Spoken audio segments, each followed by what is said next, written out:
બધા મજામાં છે ને હું તો બહુ જ મજામાં છું. શનિવાર છે અને રજા છે, સ્કૂલે પાછી રજા આવી ગઈ એટલે હવે તો અમે વેફર બનાવવાનો પ્રોગ્રામ કર્યો એટલે હું આવી ગઈ છું મારા બાપુના ઘરે અને આટલી બધી વેફર તો બની ગઈ છે. હવે હું આવી તો મેં બાપુને કીધું હવે હું વેફર કરું તો હું બટેટા છોલું છું, પછી એને પાડીશ, પછી એને ભીના થોડીક વાર રાખીશ, પછી એને બાફી, પછી સુકવવા જવાનું છે ને અમુક તો સૂકે છે બાબુ એટલે હું આ જલ્દી બધું પૂરું કરીને હું ઉપર વહી જશે અને પછી વેફર ખાઈશ.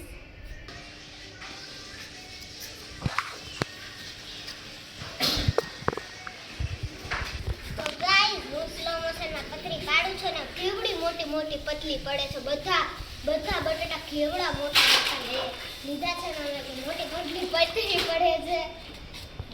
એક બટેટાની પતરી પાડું છું અને બાકી એ બધી પતરી પડાઈ જાય એટલે આમાં નાખવાની સાફ કરવા માટે. તો ગાઈસ ગેસના બાટલાની આટલી અછત છે ને તો અમે છે ને ચૂલે છે ને વેફર કરીએ છીએ એટલે ગેસનો બાટલો એનો ખાલી થાય ને આપણી વેફરે બની જાય.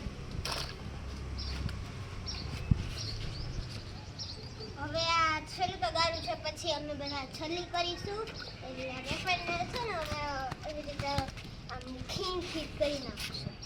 હવે આ છેલ્લી છે પછી ચૂકી નાખશું. હવે તો જગ્યા નથી વૈધી, થોડીક જ જગ્યા વૈધી છે.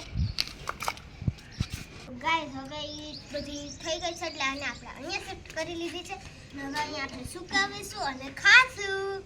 મને તો બહુ ભાવે એટલે હું તો સુકવતી જાઉં ને ખાતી જાઉં. આવી નાની નાની વેફર હોય એ તો હું ખાઈ જાઉં, મોટી મોટી રાખું. નાની હું તો પહેલાં જ ખવાઈ ગઈ અને આટલી બધી સૂકવી લીધી છે અને હવે અમે કરશું અને વાહ બધું તળવાનું. અને આ બધા સાબુદાણાના ડંચા પણ બનાવ્યા છે અમે બધાએ અને આ બધું થઈ જશે ને પછી તો કેવી મજા આવશે, એવી મજા કે વાત જ પૂછોમાં. અને ગાઈસ અમે તો આવી છલ્લી પણ બનાવી છે અને હજી આટલી જ નહીં, હજી તો અમે ઘણી બધી આની છલ્લી બનાવવાના છે.